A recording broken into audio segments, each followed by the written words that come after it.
Welcome back. Well then, that was interesting.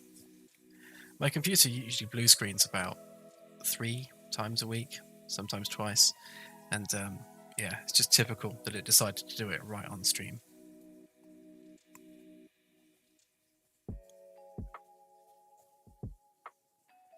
Yeah, we definitely need a B-sod for the ship screens as well. That would be quite funny.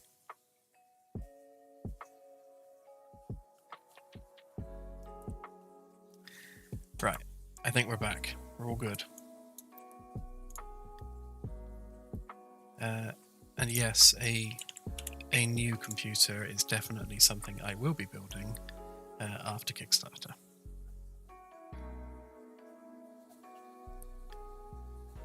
This one's about, I think it's about 7 years old now.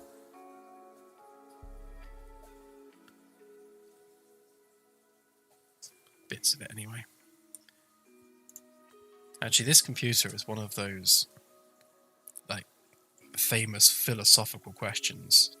I can't remember the name of the original, but technically I've had the same computer since about 1996 because at no point have I ever replaced it all at once. So I may have bought a new motherboard and processor, I might have swapped out a monitor or got a new mouse and keyboard, but never all at once. So technically, it's literally the same computer that I've had since 1996. Debate in the comments.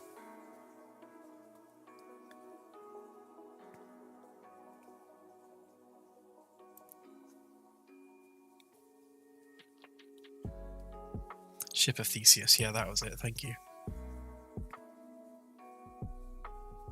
Or Trigger's broom.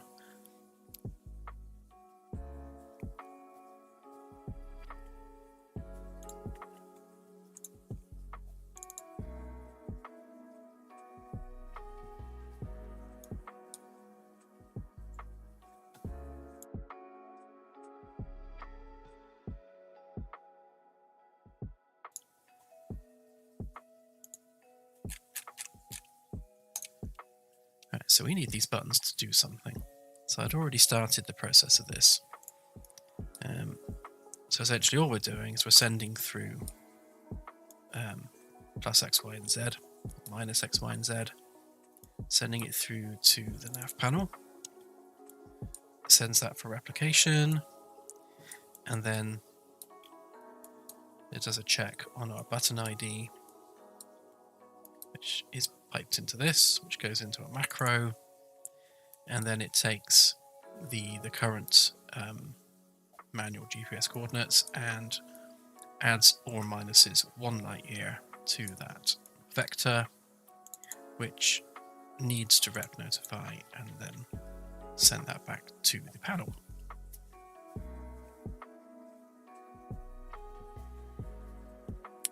Nigel Chan, thank you for the €2. Could we get a light speed / FTL display toggle? If you mean on here where it says like how many multiples of C you're going, and then have that change to how many light years per hour you're going, then yes, that's something that I've already got planned. So it'll go from like meters per second to kilometers per second, and then we'll start going up into light years per hour. So as soon as it reaches 1 light year per hour, it will then start showing it in light years per hour. But it'll be nice to have a toggle as well. And the other thing I want to do is to be able to enter a manual speed. So if you want to go at exactly the speed of light, just to experience what that is like, then I think that should be on there too. I tried flying from the sun to Earth at exactly the speed of light, and it takes ages. I can't remember the exact thing, it's like 12 minutes or something, or 20 minutes. It's painfully slow. So watching the sun fly away from you at the speed of light is painfully slow. It's weird.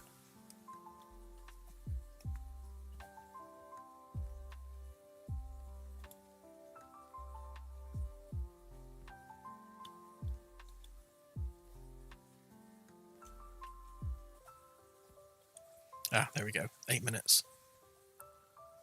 Yeah, and watching. Try it in game. So just kind of reduce the speed until it's kind of roughly 1C, and then just see how slow that actually is. It's surprising.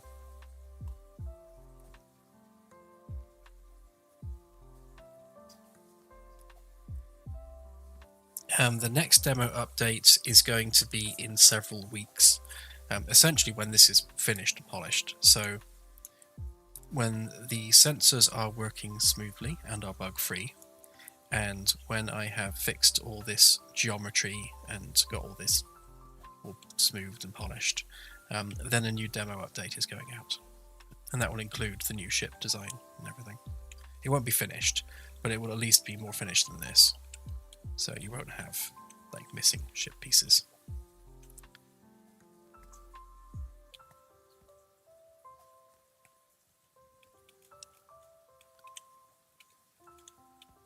Yeah, I think it's more just how big the galaxy is. It's like the speed of light is like the speed of reality.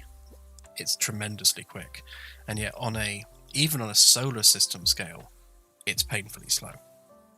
So when you think about how mind-numbingly huge the galaxy is, it's crazy.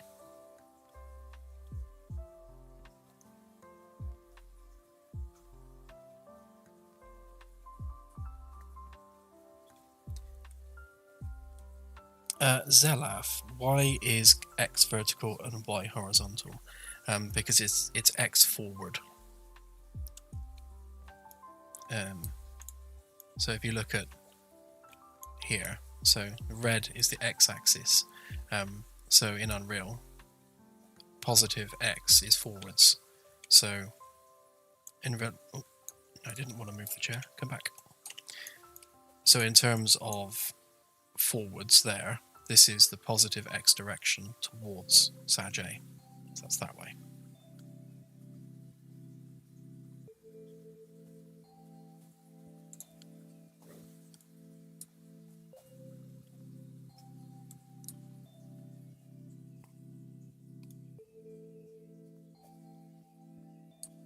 Right, so we need to, it's this, so that needs to be a rep notify.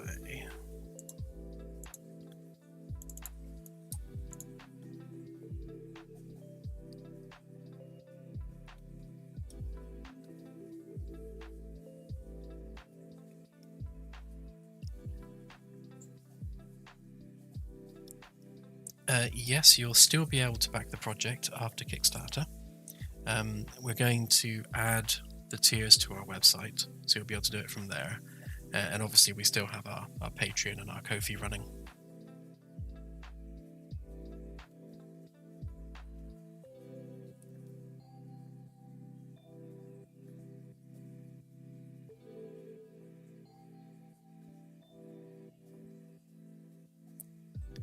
Sorry, Doodlybot. I don't think you can actually continue streaming an existing stream unless I've completely got that wrong. But I post the streams on our Discord server, so if you're in Discord, then you will get notified.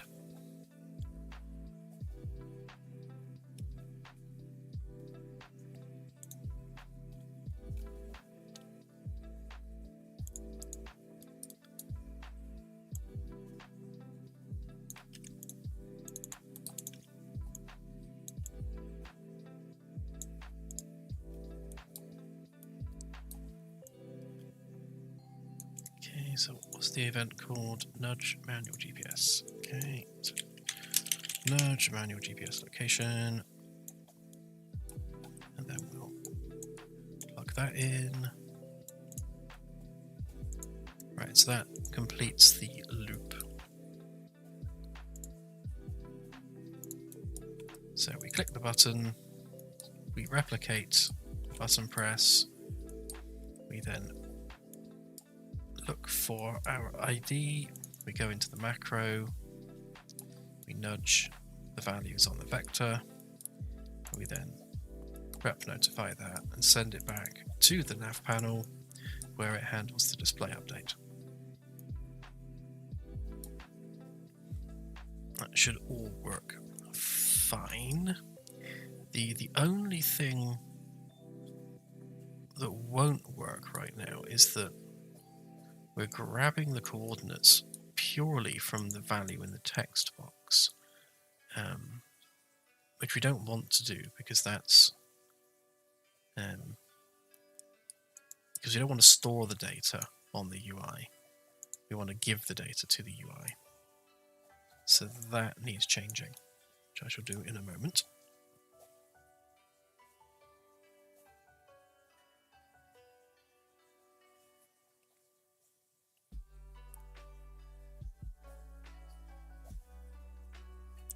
The V asks, could you please summarize what improvements we can expect within the next update?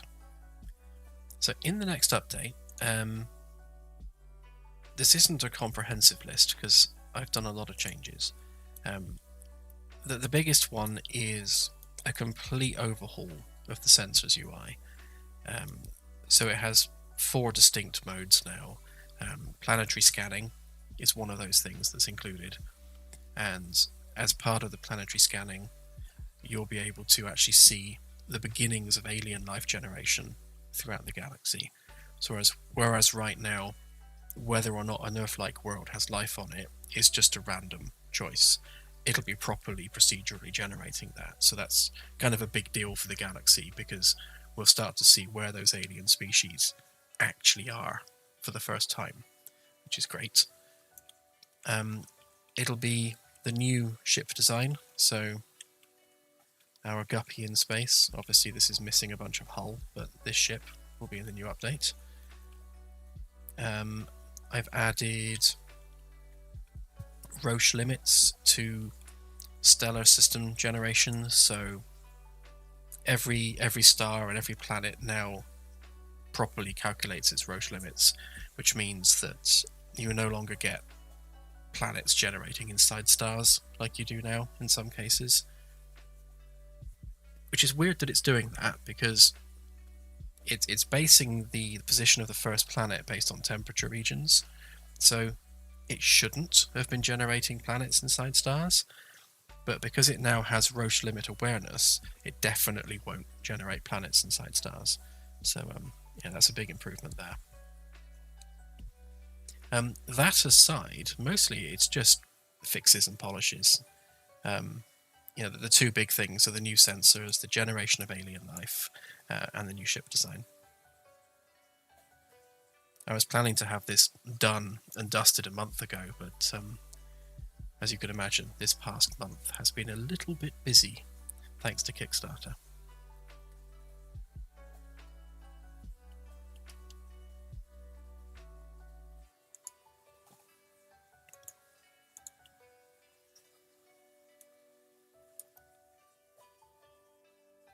Have we ever considered applying to get the rights to do a Star Trek game like this? Yeah, our top stretch goal for £1 million was to approach not just Star Trek, but any IP holder for classic ships in science fiction. So things like the Destiny from Stargate, Red Dwarf, some really famous classic vessels, and get the rights to put those vessels in the game as standalone content. So you can still explore the procedural galaxy with them, but they are, a standalone DLC. Long term, yes, we definitely want to do that if we can find any IP partners that are interested in doing so. We have worked with IP holders in the past. Obviously, we made the Orville, and we worked with Fuzzy Door Productions, and we've had talks with them and with Disney, because Disney then bought Fuzzy Door. So we know the kind of things that they want and the kind of questions they ask, and it's not as simple as, hi, we're making a game, here's some cash, can we please have an IP license? They want to know things like, what is your marketing plan? What is your established audience? And, etc., etc. What are you going to do with our IP? Are you going to put any story in there which might become canon for our IP? There's lots and lots of questions around how we will treat that intellectual property. And right now, honestly, we're just not big enough as a studio and as a game to be able to approach certainly someone as like CBS and say, we've got this game, we want to put a Star Trek ship in it. And they'll be like, and who are you? They'll laugh us out the door. But if we are an established game with a huge player base and we put the numbers behind us to back it up, then we've got something we can bring to the table and just say, look, this can be a revenue stream for you. Let us license one of your vessels. We don't want to do any story. We don't need to use your characters or anything like that. We literally just want the physical ship. So if we can just have the rights to build the ship and put it in the game, that's all we're asking for. And then hopefully, because we're not going to affect their story or their lore at all, hopefully they'll be in agreement to that. But yeah, there's lots of ships in lots of different sci-fi shows that I'd love to build. I'd love to build Babylon 5, the station. That would be cool.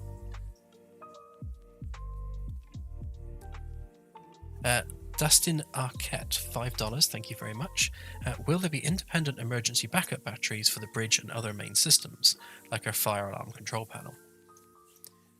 The bridge itself is powered by all 8 battery rooms on the ship. So it has quadruple redundancy. So it's pretty redundant as it is. But that aside, there's also, where we've got the starter capacitors now, they're going to be rebuilt into the emergency power system, rather than specifically just start capacitors. So even if you lose all 8 battery rooms, you'll still have that 9th power source in the emergency power system. So you've got the quadruple backup, which will also apply to engineering as well, plus that one extra, like if all else fails, power supply.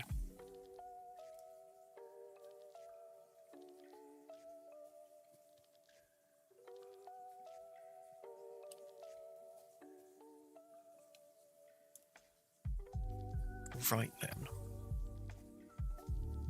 So right now, the way this works is when you press, let me just go and grab the buttons. So when you press the set button here, so you set your values there, you press set, and then what that does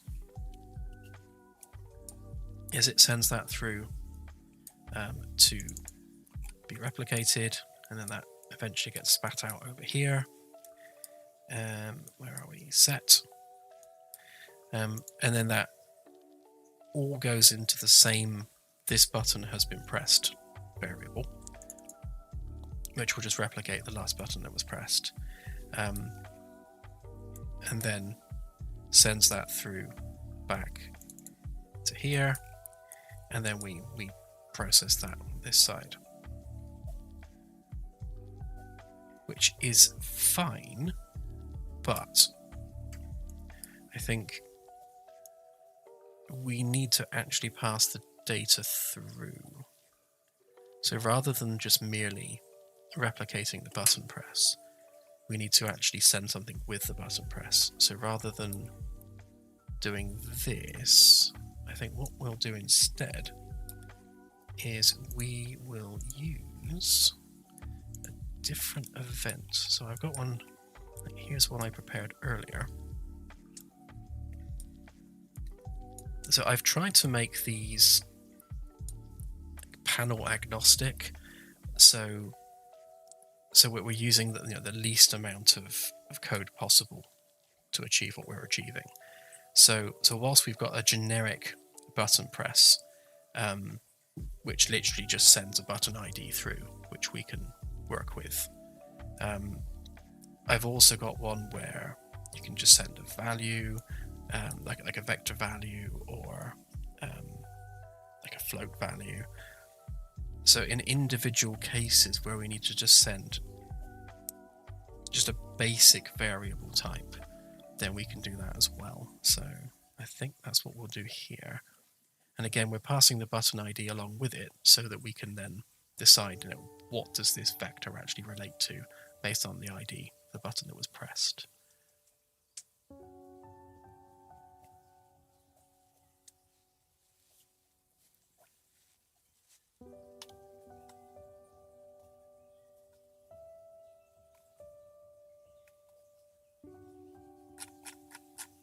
Acting Commodore Delta, thank you for another $10. Yes, Babylon 5 and Epsilon Iridani. And I didn't realise until recently that Epsilon Iridani is actually really close to Earth. It's I thought it was like hundreds of light years away, but it's not. It's like just round the corner. So Babylon 5 is much closer to Earth than I realised. But yeah, that would be awesome.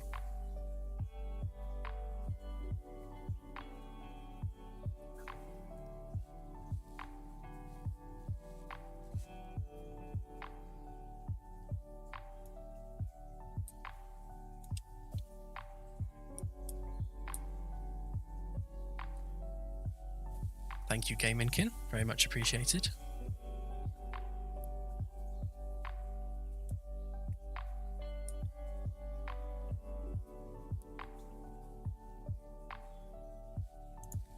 Just trying to decide whether or not to name this more generically or not. I think I'll just leave it at that for now. So if we don't use that and we use update tar, let's try spelling it properly. Update target selection. So I use the same button ID, but now we need to work out what that is. So that would be this.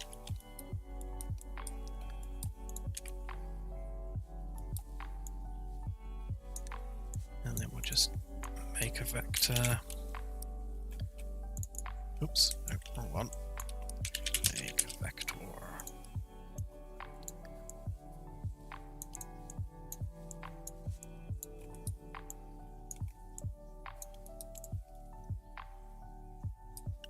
So all we're doing there is we're just making that vector from the 3 text fields.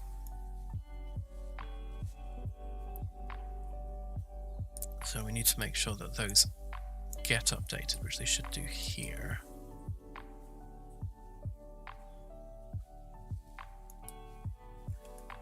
But not the right ones.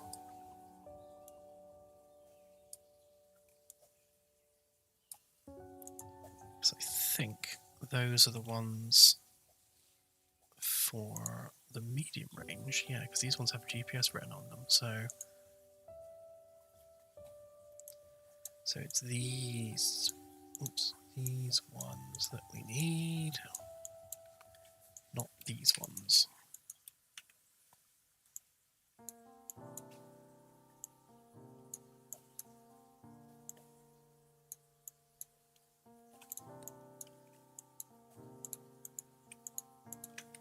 Actually, on that note, that means those are wrong too.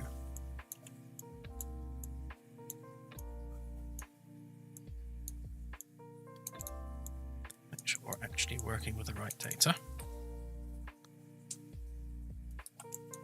Obviously, we need to duplicate all this for the medium range as well.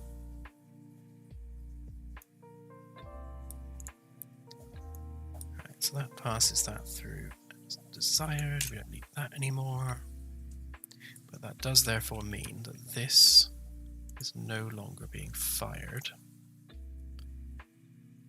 because it's going to come through as a generic vector update instead, which I'm sure I'm doing on here somewhere. Or am I?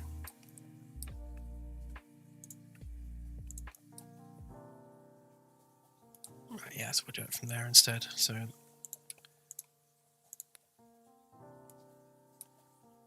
all we need is that.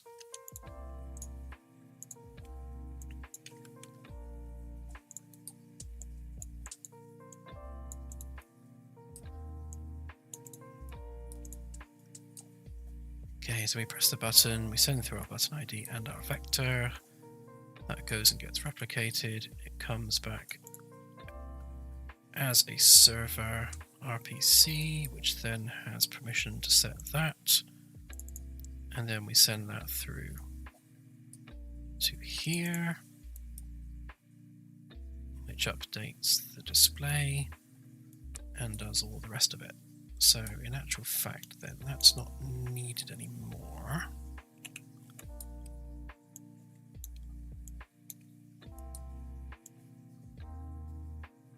that becomes something we're doing there.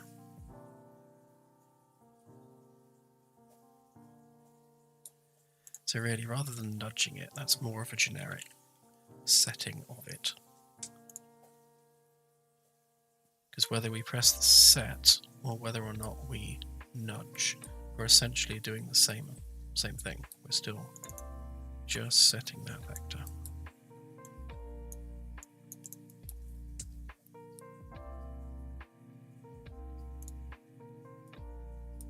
Okay.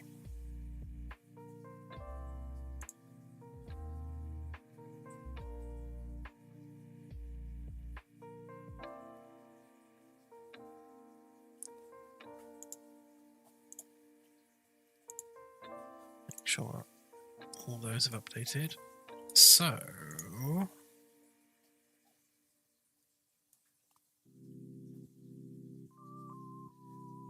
that should work. So unless I've missed something, that should be working. So let's give it a test and see.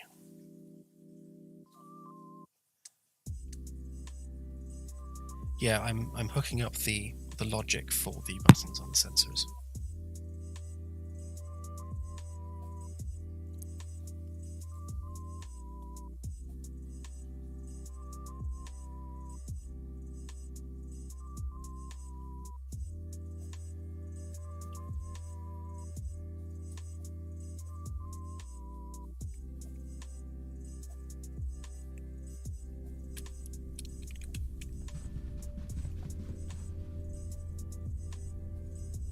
Okay, so if we switch to that galactic core, so if we press that, okay, so it's picked up our ship coordinates, which is weird. Can we nudge it from there?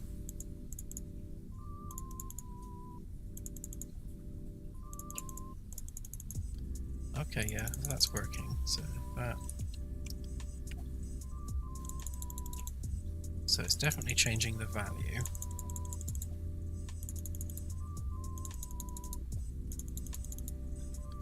So if we press set, does that move it?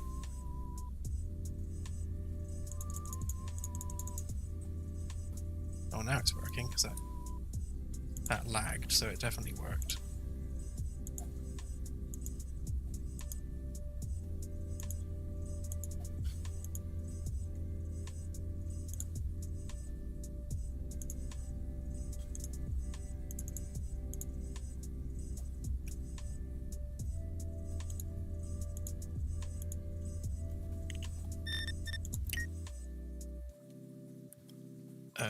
Okay.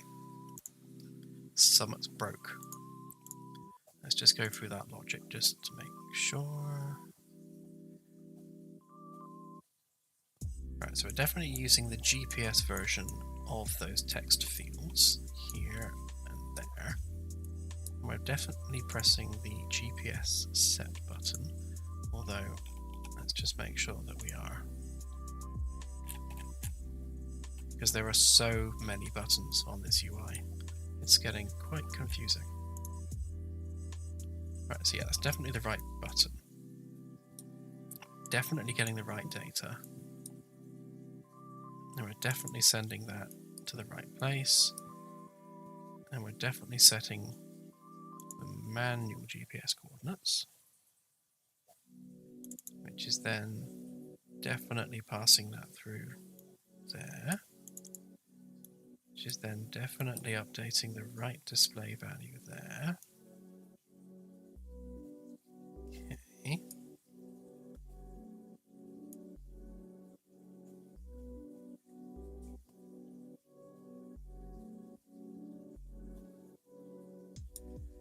I'm thinking it's this. This is probably what's wrong. Don't need to worry about animations for now. I can put them back in a minute.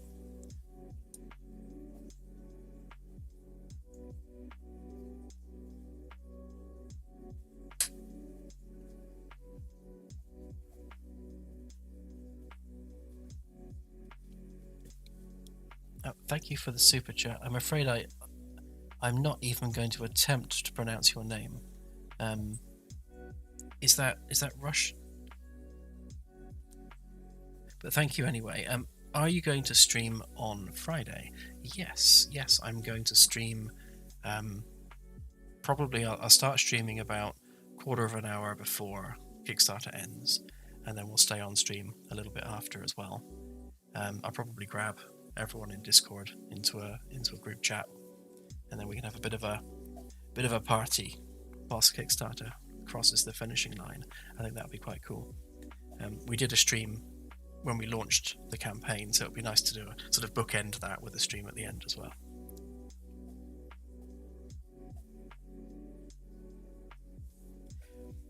Vast, when clicking the set button quickly, does it have a timeout to avoid lag?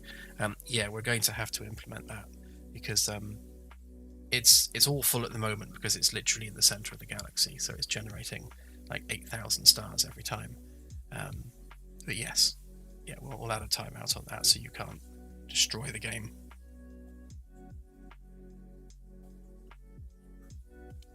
That lag will get better as well. Once we polish the system a bit more and change how things are generated, that per sector lag should get less.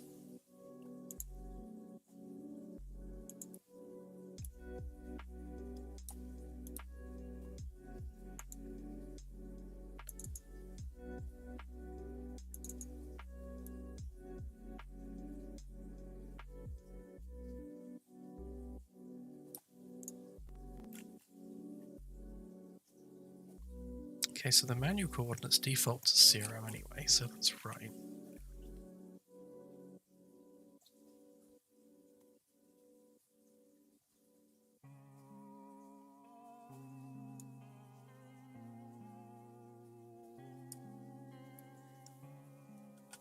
Yeah, the best way to use blueprints in Unreal is for anything that doesn't require any real time. So if it ticks, you're better off in C++. If it's doing any complex computation, it's better off in C++. If it's just something like UI buttons, then yeah, it's perfectly fine as a blueprint. Or if it's something which doesn't actually do anything, just some static code somewhere, then yeah, blueprints are fine.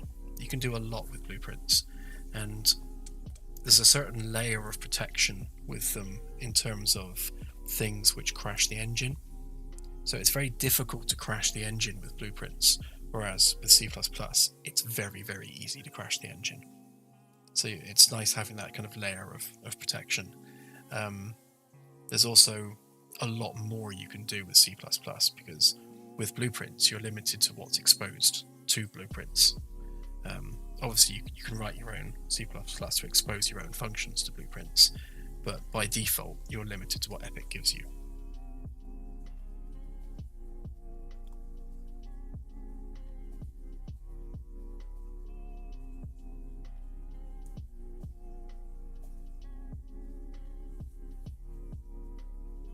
Yeah, I shared a crew manifest on Discord a while back, so that will be on there somewhere. Essentially, it's 200 crew, 66 per shift, in a 3-shift rotation.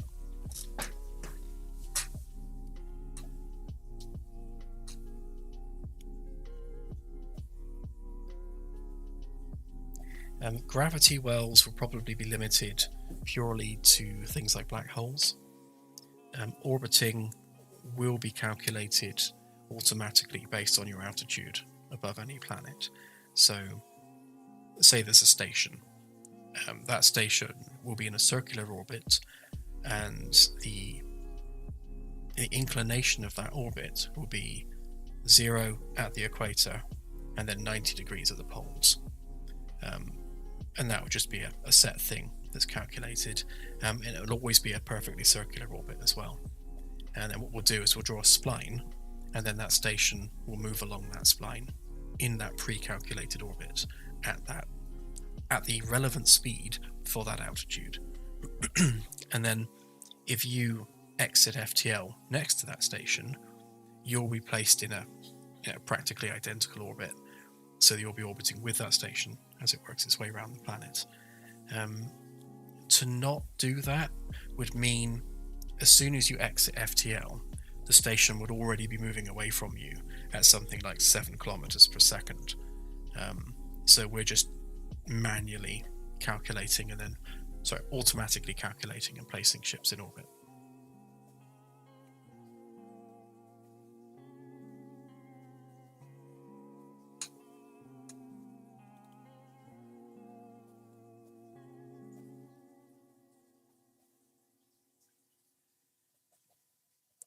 Alex, no. Everything is blueprints at the moment. There's a few bits of C++, but nothing significant. Once the systems are bedded in and working the way they are intended to be made, then we'll start converting some of them to C++ as needed.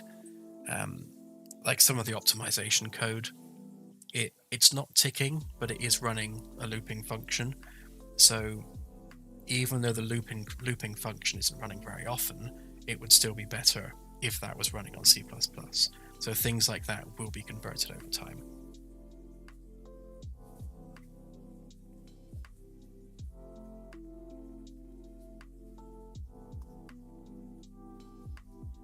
Civilians and things do count as part of the 200 crew.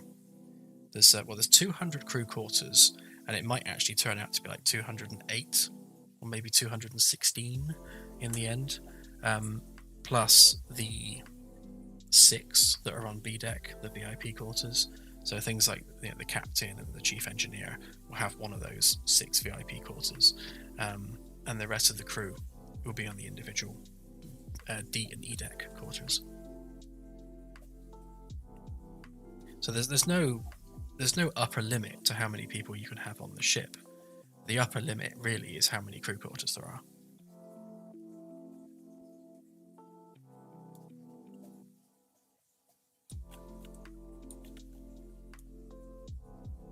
Right, I'm just going to give this a quick test a minute because I want to know whether or not that is causing us a problem.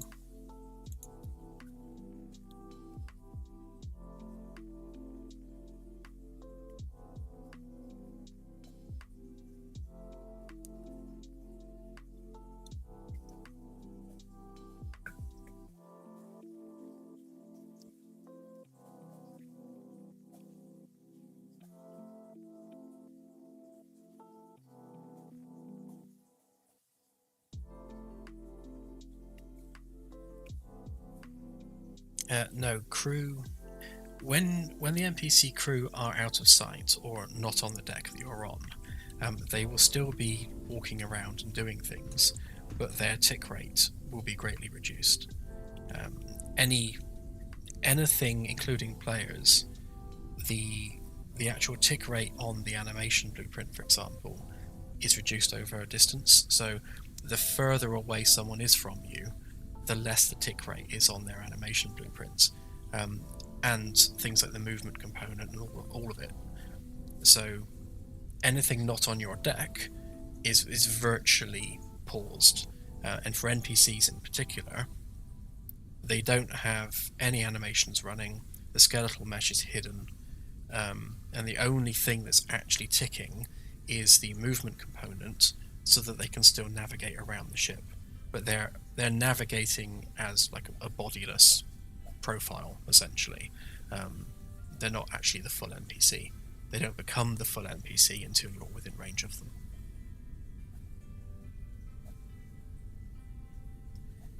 them. Right now, no, we're not using state trees for the AI, simply because they're not doing anything complex enough for that to be needed.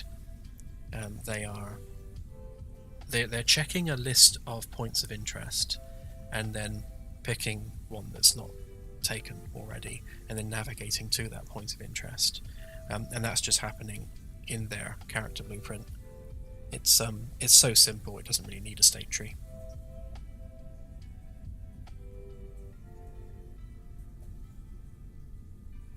Right, so if I switch the focus to there, okay, so it's definitely got 000 in the text fields.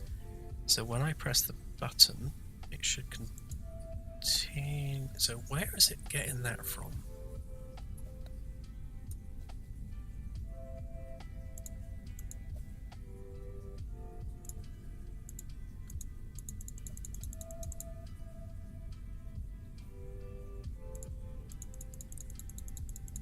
So it's definitely changing the number. It's not regenerating the data. But why did it get our ship's location? And if I press set, why is it going there?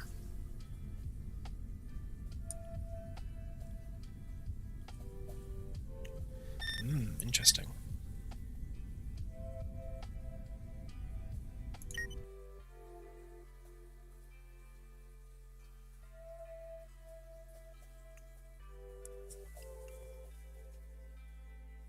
Yeah, in the future, the NPCs will definitely be running a state system, and things like the NPC captain will have a very detailed priority tree based on what's currently happening aboard the ship.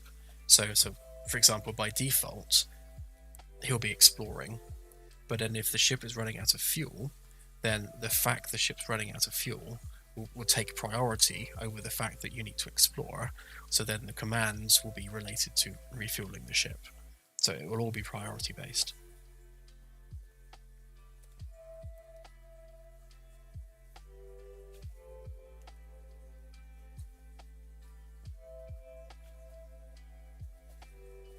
Yeah, so in the long run, when it comes to generative AI, or LLMs in particular, with NPC chat, yes, it's something that we'd like to do once we feel that the technology has matured enough. So we have a couple of caveats for that. So we definitely want it to run locally. We don't want it to be using a web service of any kind. So we need a lightweight model which can run on players' machines, that's not too big and not too GPU intensive. And the source training data needs to be verifiably, responsibly sourced. Because we don't want to run into any issues where the training data is questionable. And obviously we'll train it with our own data as well, and continually feed it information about the ship and what it's doing. So yeah, I don't think that exists yet as a solution, so once it does, then we'll look at it.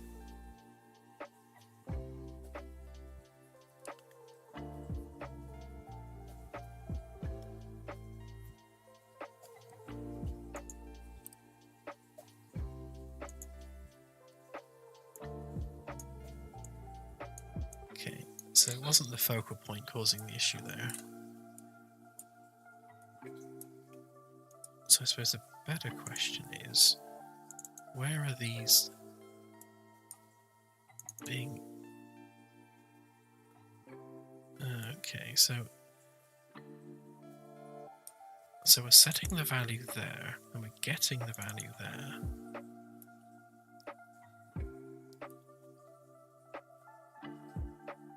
That's not doing anything with it, so... Which means that it's this which is somehow getting the ship's location.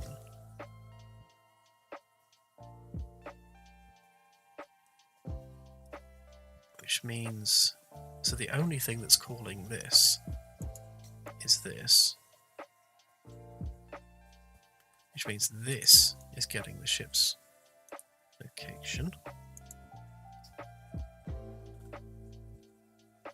Okay, so where is that being set from?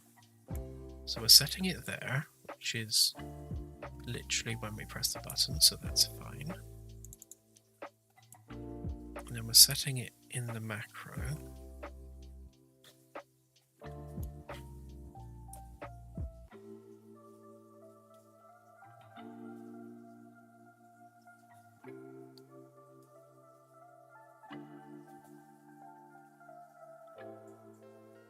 Okay, there's definitely something weird going on here.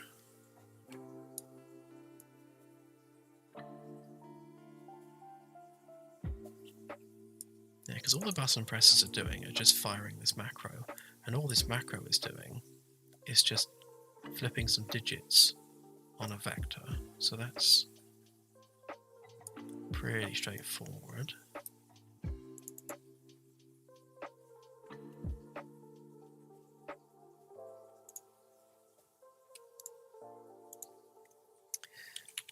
So that is a rep notify from BP nav panel.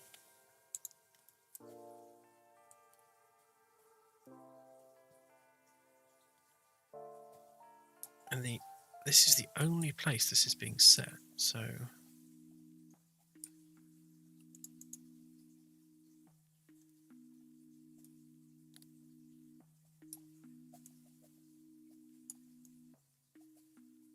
this is definitely handling the movement of the galaxy, so that's fine.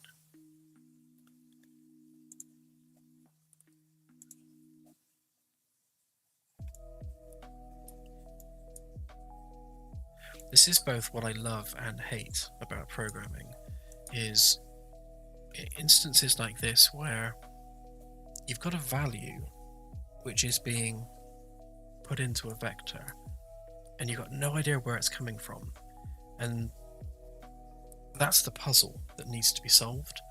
And I love solving puzzles, so that's the part of programming that I really enjoy. It's working things like that out. So I think the easiest way to do this then,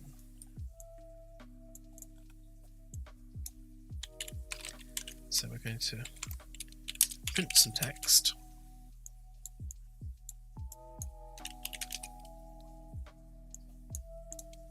So we're going to say set button, and the value of that is this. So we need to convert that to text, yeah. Right, so that's what the set button is seeing.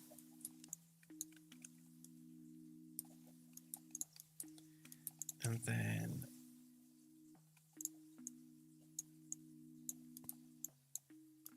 this is what the rep notify is seeing.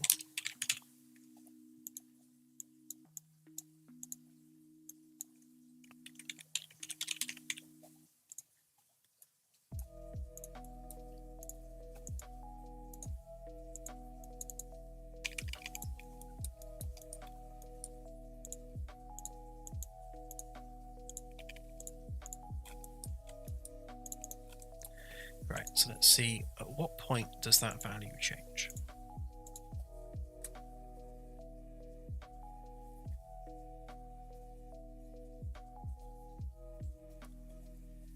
Random crazy dude. Oh, sorry, Claire's always having a go at me for answering questions that she has already just answered. And it's because I don't pay attention to chat enough, but I've started, so I'll finish. As Claire says, yeah, I've been working in Unreal for in total about 6-7 years. I started off with just making my own hobby project. I was building the Enterprise refit in VR, and then I started working on Stage 9, working on the Enterprise D, and then after we got a C&D for that, we approached Fuzzy Door Productions and got permission to make the Orville. And I spent a few years making the Orville, and then I stepped away from that because I really wanted to make my own project, and here we are. I started this in January 2021.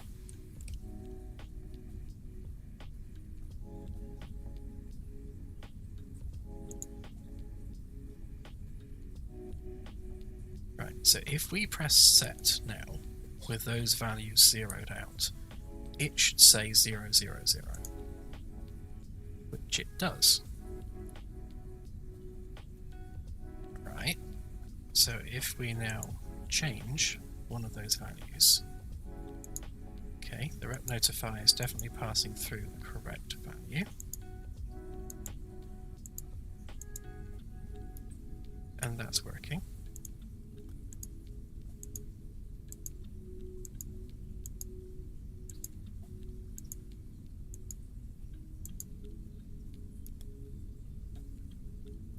So they're not changing by much, but you can see that the number of stars are definitely changing.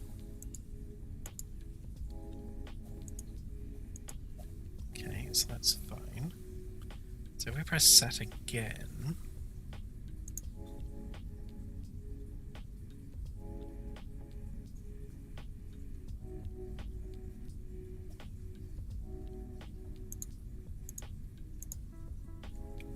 okay, so why is it now just randomly working?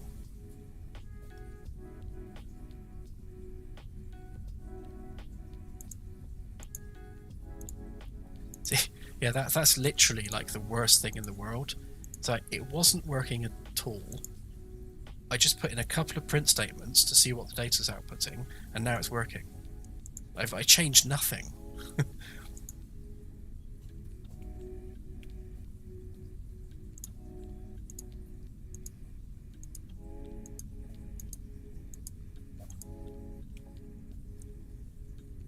Okay, so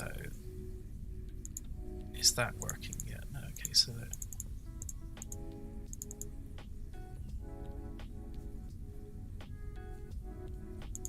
I need to fix these edit buttons. Why aren't they working?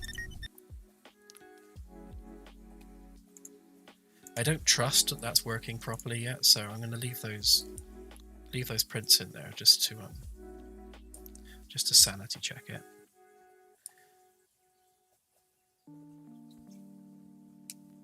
Yeah, I didn't do anything. Why does it work? Brilliant.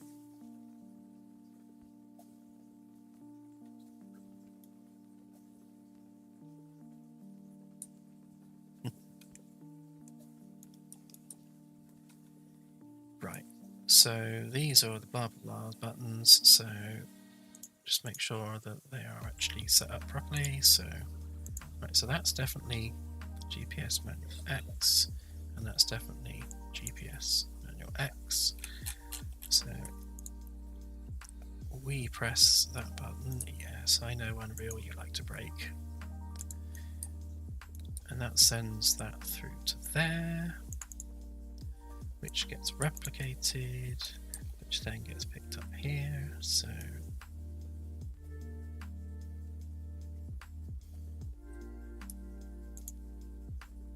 that's manual location GPS X, manual location GPS X. Okay, so then we're setting our active entry field as that one, which is that one, which is the right one. We're setting that as our active input. We're then playing the animation, which doesn't exist anymore. Okay, so we've set the active input there.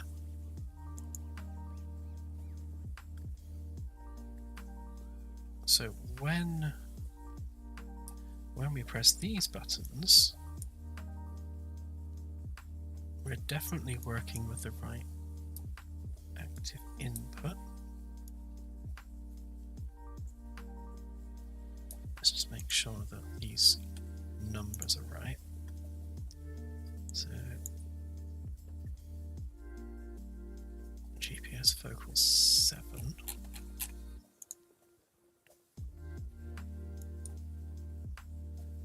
This is a weird thing with Unreal. If you select like one of the widget elements and then press the button to focus on it in the graph, it immediately comes up with an error. Like, what? All you need to do is refresh the node and the error goes away, but every time. Yeah, it's weird. I think it's a 5.3 thing.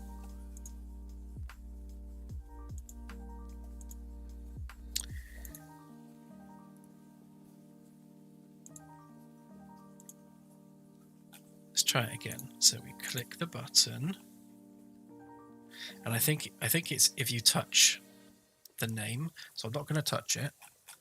Go through there. Fine. Okay, if I now just literally just place the cursor there, so I'm not going to change anything. Literally just press escape, which you can't do, and now it's errored. Yeah, that has to be an engine bug.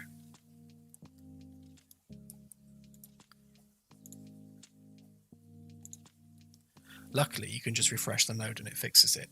But yeah, that's the hallmark of an engine bug.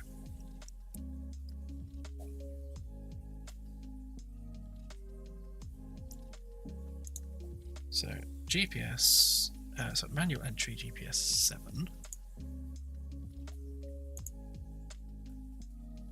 Manual entry GPS 7. Okay.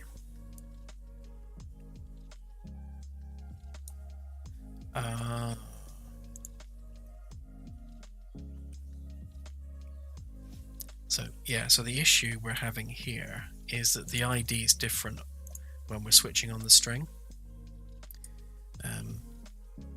because we are doing we've got various different modes and they all have very similar buttons. So like this keypad for manual entry is duplicated across different panels, which eventually it won't be, because I'm going to have, so on here I want to actually put a keyboard in the console, so rather than having it on the screen like that, you'll have an actual proper keyboard, which will be great for VR and just interacting with the screen in a more sensible way. But for now, until I do that, it can just exist here. And that's one of the reasons, actually, everything is touchscreens, is to make VR implementation really stupidly simple. Because all you need to do is stick a widget interaction component on like the index finger of the VR controller, and it automatically interacts with any widget panel just out of the box, which is nice.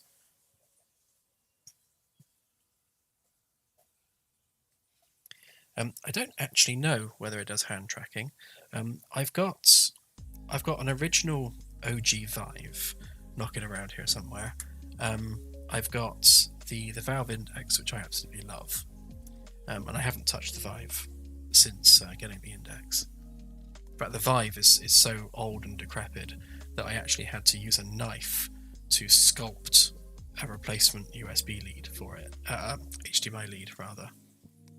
And even worse, and anyone that's arachnophobic will absolutely hate this, but when I popped open the top of my OG Vive to change the HDMI lead, there was just a mass of spider webs and a giant dead house spider inside the little casing where the HDMI goes in.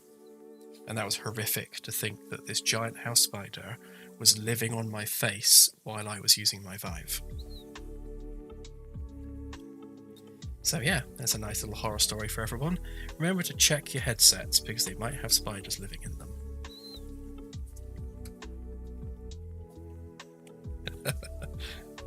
I've got a picture of somewhere. I'll have to share it on Discord so you can see just how horrific it was.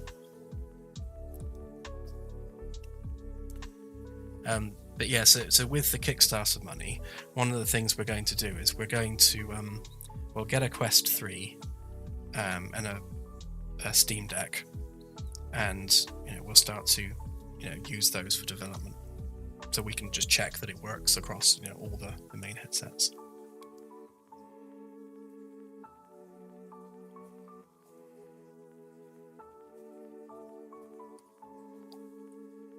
Our kids have got Quest 2s already, so we can borrow theirs for that.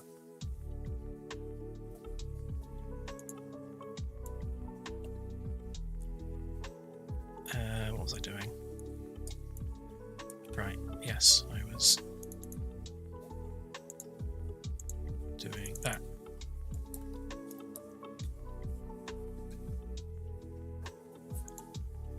So of course, one thing it won't do is it won't run natively on the Quest. I mean, I say that, I don't think it's going to run natively on the Quest.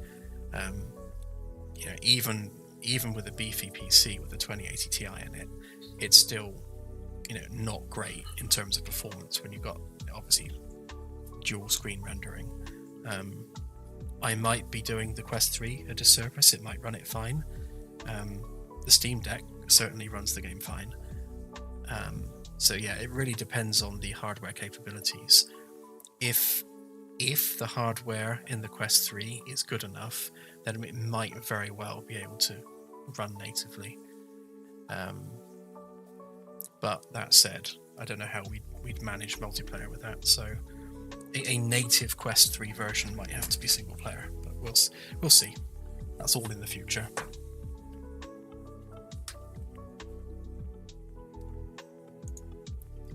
Right, so these need renaming, and I think I'm literally just putting in GPS.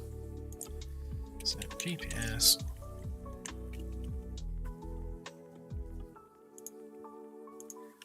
Yeah, VR, the test that I will be putting out in parallel to the next demo update will have probably just teleporting, literally just to test it. I did develop arm swing locomotion for my enterprise refit experiment that I was making, and I really like arm swing locomotion, so we'll definitely include that as an option. And we'll have to have like controller, like thumb pad locomotion as well. So we'll definitely have teleport, we'll definitely have arm swing, and we'll definitely have thumb pad. But I haven't really been in the VR scene for 3 to 5 years, so I need to kind of update myself with the latest tech.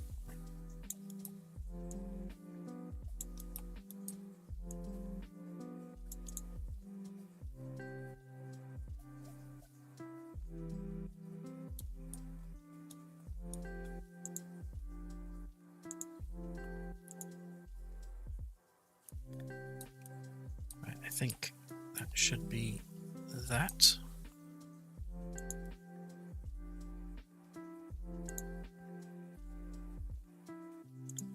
Let's give that another try.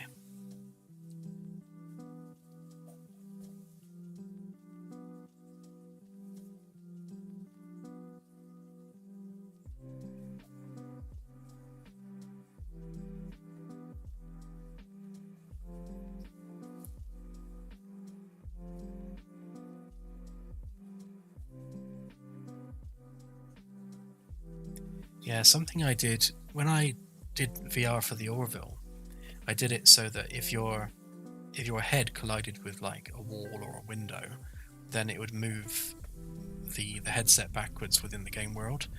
And what it actually felt like is you were moving the whole ship, so you could like headbutt a wall and move the ship, which felt really weird. So we'll have to find some way of doing that. I think what we'll probably do is make it so that if you put your head in the wall, it just goes black.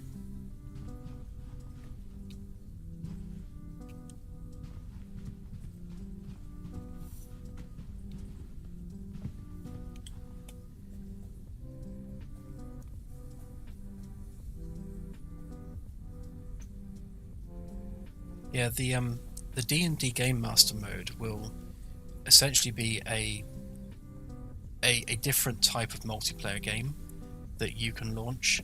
So in that mode, the server host by default is the Game Master. They will be able to pass that baton on to someone else if they need to, or have like a co-GM if they need to. Essentially, they just flag whichever player on the server they want to have the GM toolset available to them. And like if I press is it F6? No, it wasn't F6, that was that one. Oh, I don't have it, of course, because I'm not in multiplayer. But yeah, so where you can bring up, say, the ship customization like this, you'll have a GM toolset where you'll have lots of different things you can do to and around the ship. So you'll be able to manually place the ship anywhere in the galaxy. You'll just type in the coordinates and press a button and it'll put the ship there. So if you want the player to, I don't know, say you were recreating Voyager and you wanted them to get home from a distant part of the galaxy, you could put them there and say, right, that's your mission, get home. You can hail the ship posing as an alien.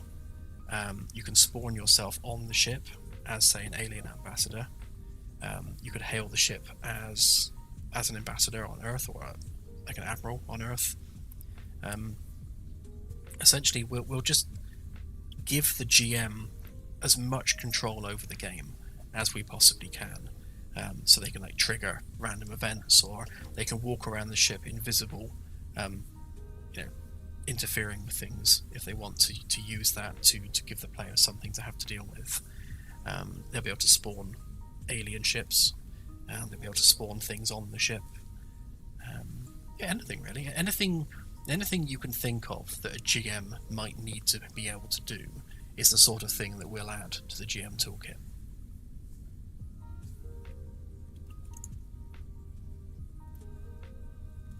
Right, so I should now be able to edit that. Yeah, great.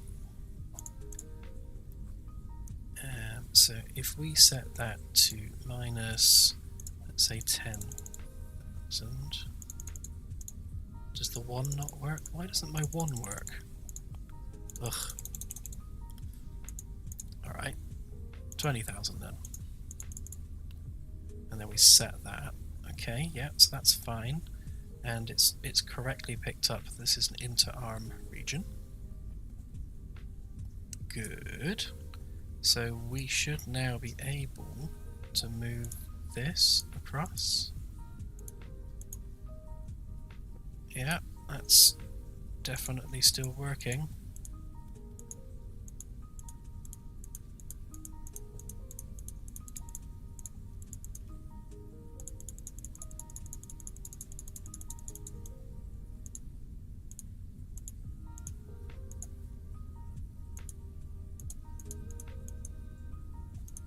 But these numbers aren't updating. So that's interesting. Oh, of course they're not. So, right, of course, because we're still within this sector. So, really,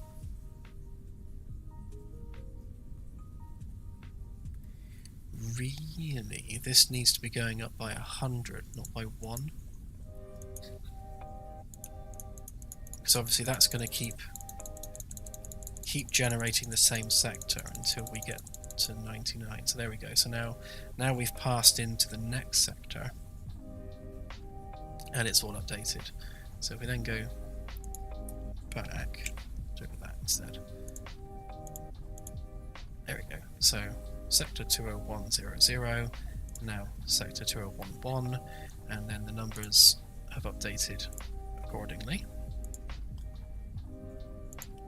Great.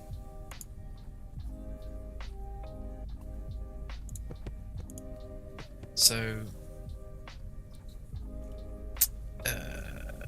yeah, I can't think of any circumstances where you wouldn't want to go to the next sector along. So, hang on then. That's easy to fix.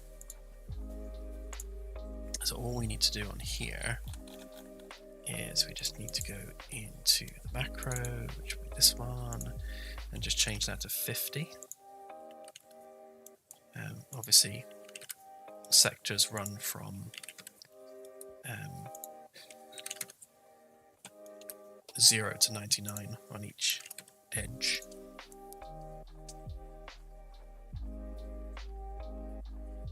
Yeah. It gets a bit weird at the 0 line. Should there be 50 or it should be 100 actually, yeah.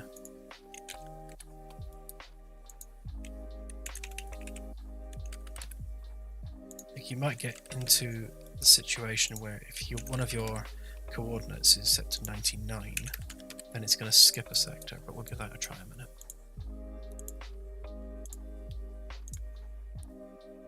Oh yeah, fix the 1 button. Sorry, I'll fix that in a sec. Or will I? No, I will. I'll fix it now.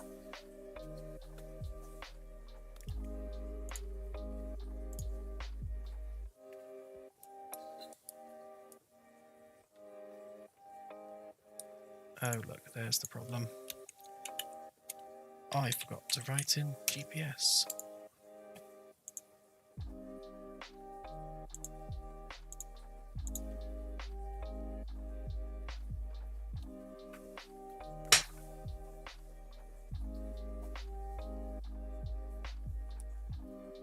Zelaf, yes, you made a good point actually. They were updating inside inside the core, which is interesting because they shouldn't have been. I noticed that one of the star classes wasn't and the other one was, so I'll check that in a sec. The galactic core might have an issue. The galactic core is actually a manually created sector, so that's probably something to do with it.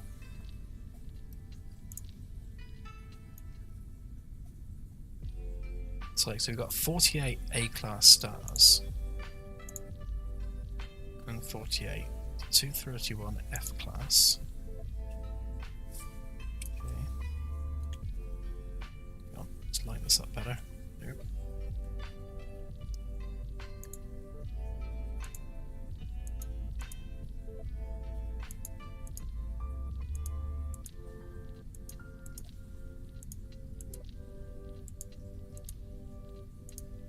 Yeah, it does seem to be generating the same amount of stars each time in each class.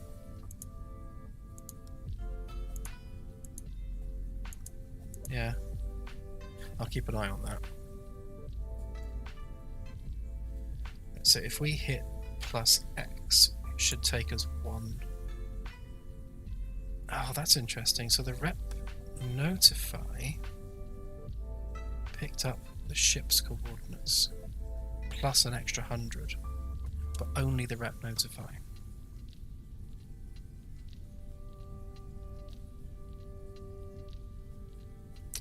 Why is the question? Why did it do that?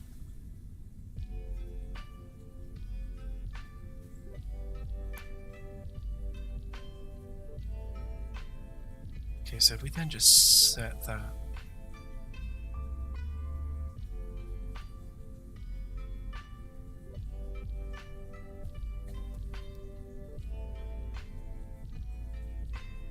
see, that's interesting as well. So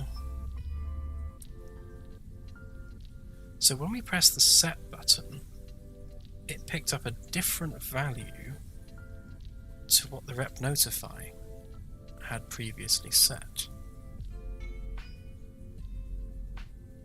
Which means that what was displayed here was different to what it picked up.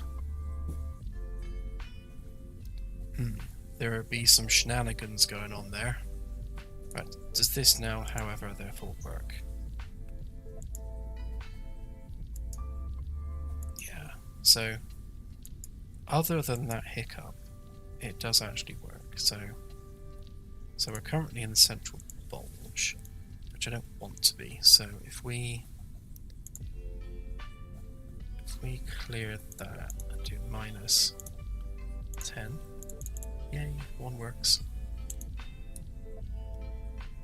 Right, so that places in an inter-arm region. So if we then start going this way,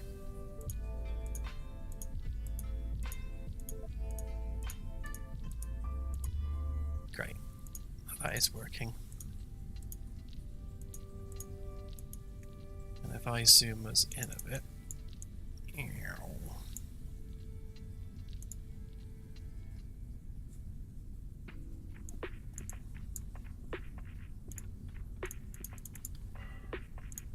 of course, so the zoom is focusing on the location of the ship, and that will be because of these not being hooked up yet. So that's fine. We can ignore that for now.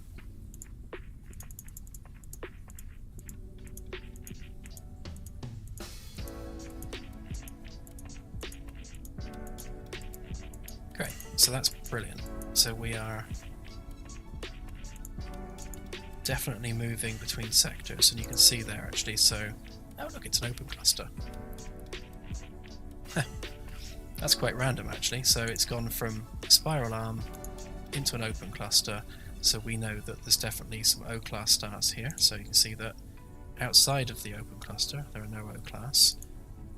Into an open cluster we've got 4 O-class, and then none on the other side of it, so that's cool. And then as we go up, so we go outside of the spiral arm, We're now into the thick disk transition. Now we're into the thick disk, which will persist for a little bit. And then we should actually find ourselves in the galactic halo as we go up. What was that? Look. We found a... Oh, missed it. No, where was it? A globular cluster. Keep going up through the thick disk until we get to the galactic halo. Oh, another globular cluster. And there we go. Now we're into the galactic halo. Great. So this is good. It means we can literally browse our way around the galaxy, looking for maybe an interesting sector that we want to go and look at.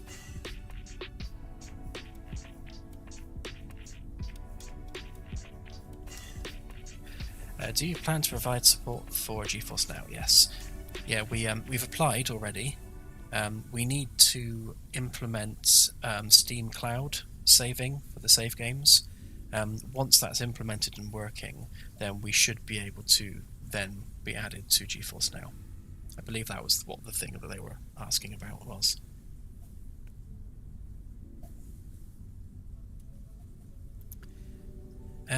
This screen is so fiddly. Yeah, it is a bit.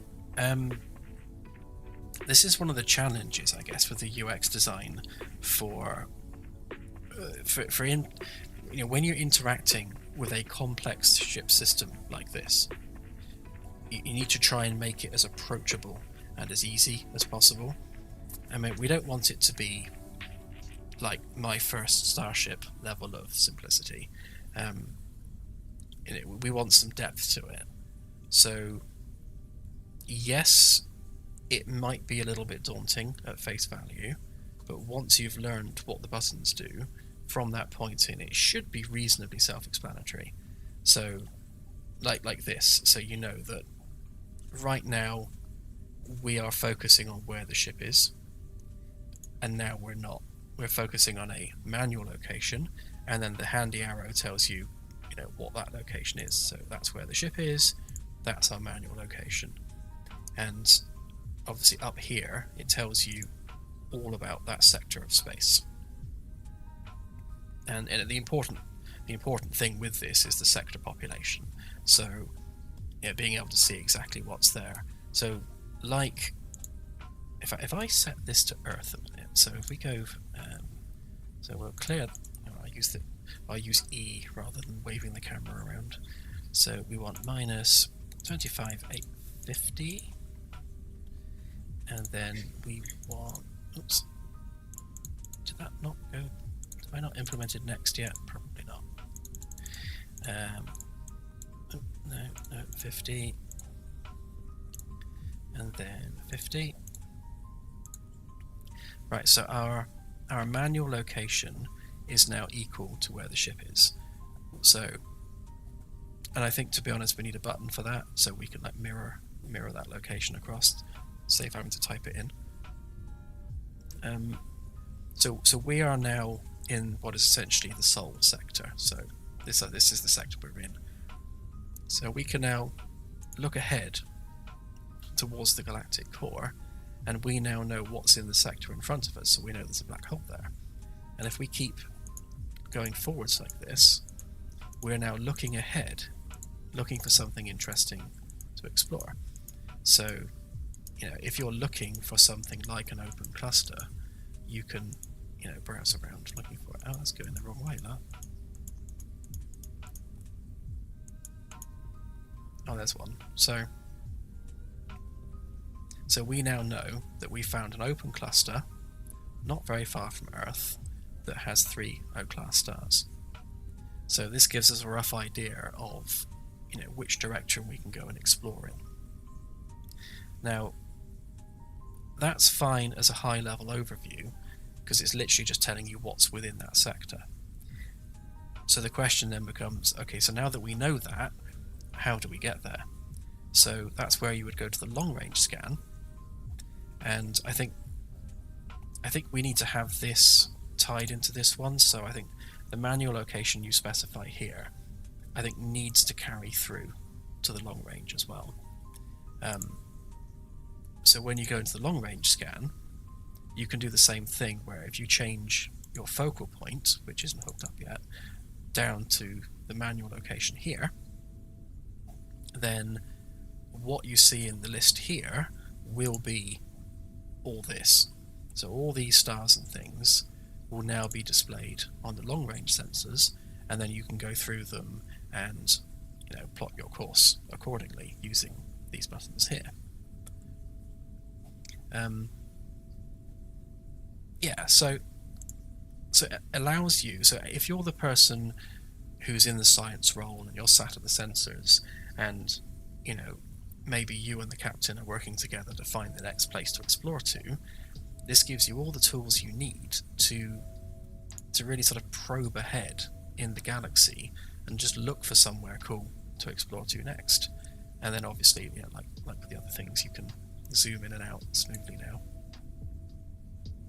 So that's also different now in that you can go all the way out to 150 light years, which you couldn't do before.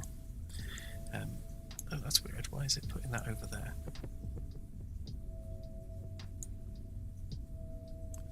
What are you and where are you going? Sigh. And something else which has been implemented now is the range in which stars are scannable, or rather the range in which they appear on the sensors, is now based on their apparent magnitude. Now right now I've done it manually, so you'll see that the M-class stars, which is these really dim ones, are only scannable sort of at this distance, and then as you move out to greater ranges, you'll see that you're now only seeing the stars that have a higher apparent magnitude. So all the little orange ones are in the middle there, and only the big ones are visible from maximum range. As you go out there, you can see now we've only got the big ones.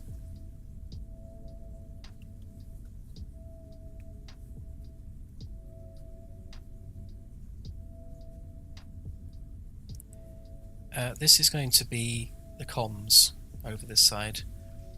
So the comms are going to work somewhat like this, in that you will have either frequency ranges, maybe like high gain and low gain antenna, and you'll see targets on a list like this over here which are hailable or contactable in some way. Between you and the sensors, there needs to be some way of sort of narrowing down on targets of interest and sensor blips that might be worth looking at.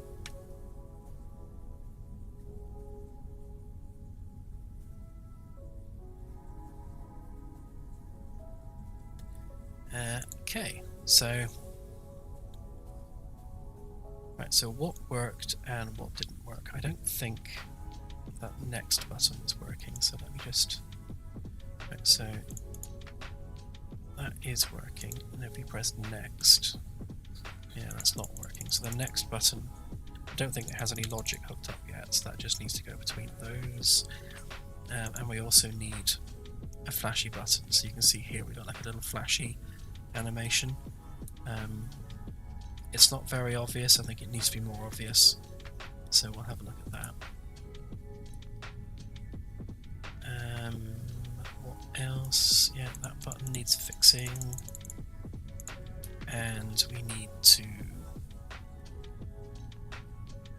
to get that and that hooked up when it comes to extreme ranges. So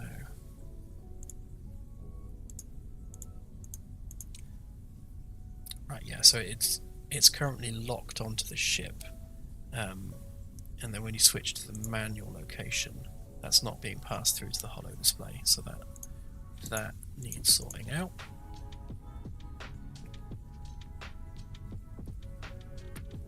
It's definitely getting there, but the functionality is starting to come together, and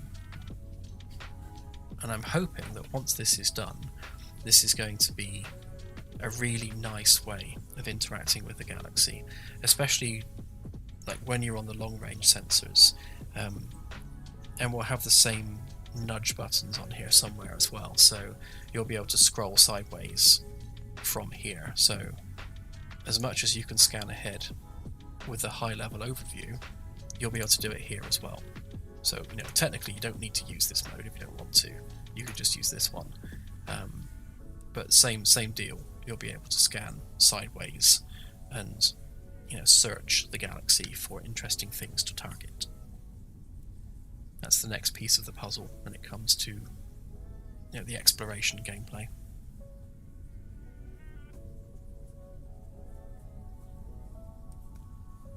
Okay, well it is 10:30, and I promised Claire I would help her with some painting this evening, so I need to go and actually be a husband rather than a game dev for a couple of hours.